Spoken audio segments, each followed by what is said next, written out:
everyone, my name is Evie Lupine. Welcome back to my channel, and today I have another video for you all. Today we are going to be answering a question that I have been getting a lot lately, which is, what the heck is an alpha submissive? Where does this phrase come from? Do people actually use it? What does it mean when you say you're an alpha submissive? The answers I found to these questions were fascinating and probably not what you're expecting them to be. So let's go ahead and get into it.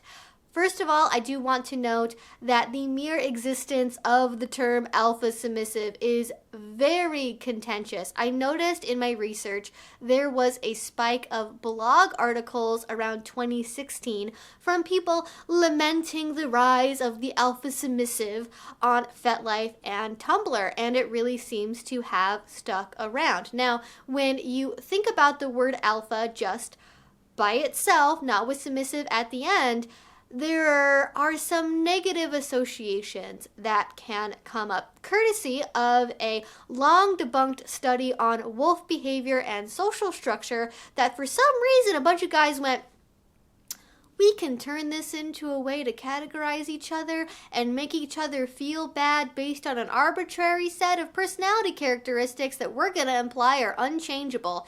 And then, of course, you have all of the pickup artists and dating coaches and just plain scammers that then took this idea and were more than happy to make money off of people's insecurities as a result. Now, luckily, from the research that I did, you will see the phrase alpha female used, but it's not really used by BDSM people. That is for people that are in like the manosphere, right? That are using that original alpha, beta, man ranking stuff. I don't even know what to call it. Whatever that is, that's its own thing.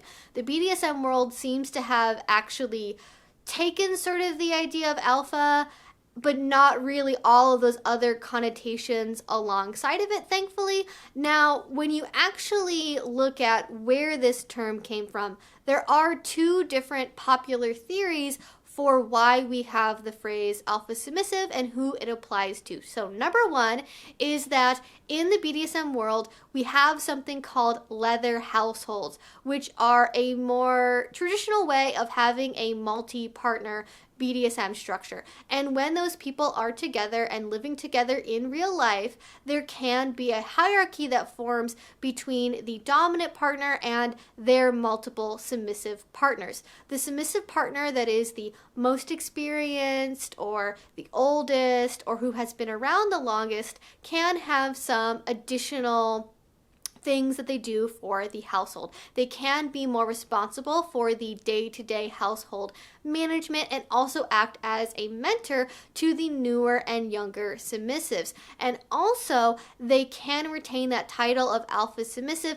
even when there are not currently any other submissives they might be living with. So it's more like something like a butler or a housekeeper or a major domo, where they can be considered the head of the household staff, like in a Victorian household. So they do have some authority there, but they are really acting on the will of the lady or the lord of the house, in this case, the dominant. So it's not necessarily that they're dominant over other submissives, but that they are acting out the dominant's will, enforcing the rules, and again, keeping that day-to-day household management under control. Now, the other theory we have for the term alpha submissive is more fuzzy. So, sometime in the online BDSM world between the 90s, 2009, 2015, depending on who you ask, somebody adopted the phrase alpha submissive as a personal moniker without respect to that more traditional meaning, and it started to catch on. In that original context, it was used basically to mean powerful woman that wants an equally powerful man to submit to. And so it is very much about heterosexual, female submissive, male dominant relationships. It has since spread somewhat, from what I can tell from people like Morgan Thorne, into male submissives with female dominance, but that appears to be less common, and I will be referring mostly to that original, more heterosexual female submissive context. So which one of these two definitions is correct? Which one is the real alpha submissive? And I think that answer really depends on which part of the community you're in. Certainly if you are more getting into leather, if you want more of a traditional BDSM experience, that first use would make more sense. However, I do know a lot of people, especially that are online doing long distance BDSM, for whom the latter usage of the term alpha submissive really resonates, and it's something that they personally identify with. And I realized I didn't give a super detailed explanation on what the term alpha submissive implies for that second usage and why exactly some people would have a problem with it. So let's go ahead and explore that next. In a lot of ways, I think the concept of an alpha submissive being someone that is so-called dominant in everyday life but is seeking someone powerful to submit to in the bedroom really relates to this idea, the stereotype we have that like secretly all CEOs and powerful people are submissive, and if you are submissive, it's because you work so hard in everyday life and you're so dominant everywhere else that you need a space to turn your brain off and you need a way to unwind through being submissive. And I think if this stereotype were more of the case, we would just call alpha submissives submissives, because that would be how all submissives are by default, in control everywhere else in their lives, but needing somewhere else to be able to relax, unwind, and not be in control for once. People really hold on to this idea that like whatever you are in everyday life is the opposite of how you are in BDSM. Even sometimes, especially with female doms as well, people will say like, oh, well, you must be really like actually submissive and really timid and quiet, and you only want to pretend to be dominant in the bedroom because you need to feel like you have control. And I could rant about that for a while, so we're gonna move on, because I actually think that what this is more closely getting at is not really that stereotype of like every CEO is actually submissive, but more that it implies that regular submissives, just submissives as a term by itself, is somebody that is submissive in everyday life to everyone else. They are doormats, they are people pleasers, they grovel for other people's attention and go with the flow. They go with whatever anybody else wants around them. They're jellyfish, they don't have a spine, they don't share their opinions. Like, it's a lot of really negative stuff, to the point of basically believing that a regular default submissive is somebody that needs a dominant in order to actually function as an adult human being. And by contrast, you have the noble alpha submissive that is actually more dominant in everyday life. They are not afraid to have opinions, they're blunt, they're driven, they're more conventionally successful, they have a lot of social acumen, they maybe have more financial freedom, they are leaders and managers, and overall just used to having authority in everyday life as well as in the office. Now, there is a blog post from Ela Winters that I think really perfectly summarizes the subject. An alpha sub is a woman who often has a position of power in her day job, who is nobody's doormat, and who the casual observer would not guess to be a sexual submissive. The term originated, undoubtedly, as a way to show how sexual submission doesn't mean weakness, showing that alpha subs can be sexually submissive while not being submissive in other aspects of their lives. It's intended to be empowering, I think. The term assumes that most sexual submissives are submissive all of the time, so the ones who aren't need a special term to define them. If you don't identify as an alpha sub, you must just be a pushover. The fact that the term is used to define female subs rather than male subs speaks to another prejudice, that female subs are more likely to be naturally submissive all of the time and therefore need a special term to define the outliers who, of course, aren't really outliers at all. While well-intentioned, is another term that separates us and puts us in imaginary competition with each other. Oh, I'm better than other subs. I'm an alpha sub. In reality, how you act in everyday life and the job you have doesn't dictate your inner drive to be submissive. You could be a shy, introverted, stay-at-home parent and be just as worthy of a submissive as the C-suite executive that closed a business deal with Japan an hour before going to the dungeon. And I think when we look at the ways that blogs that talk about alpha submissives approach the subject, it's not hard to see why people might become defensive. Just take a look at stuff like this. As an alpha sub, I will hold the bar and expectations of my dom higher than what other subs will. The needs of an alpha sub are complex and so much more than any other sub. Hence, the rewards of the dom are so much sweeter because of the fact that he has chosen an alpha sub, who, by all accounts, is not a woman who is easily satisfied. Or they want to surrender to a dominant. That doesn't mean they'll allow themselves to be abused. They will only allow themselves to be controlled by someone who's shown that they really deserve their submission. In return, the dominant gets a loyal, devoted submissive who's right for them and wants nothing more than to please their dominant. The rewards of being involved with an alpha are immense.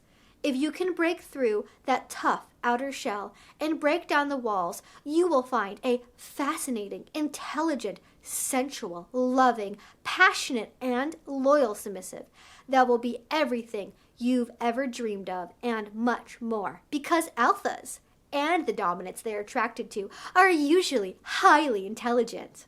And the thing that bothers me about statements like this, and what I imagine bothers other people, is that it implies something about other types of submissives. It implies that they're not as intelligent, or they're more likely to be abused, or they don't have high standards, or they're not complex people.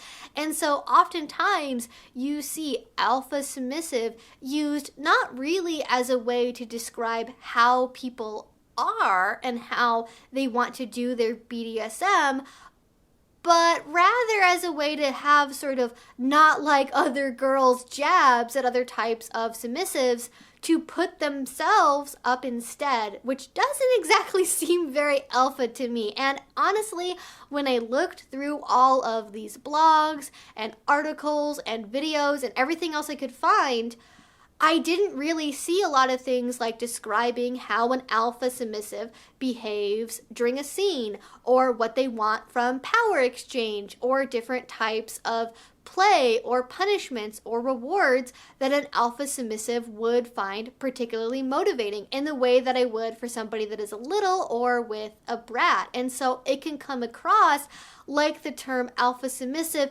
isn't really about describing a super unique BDSM experience, but rather about putting other submissives down in order to put yourself up.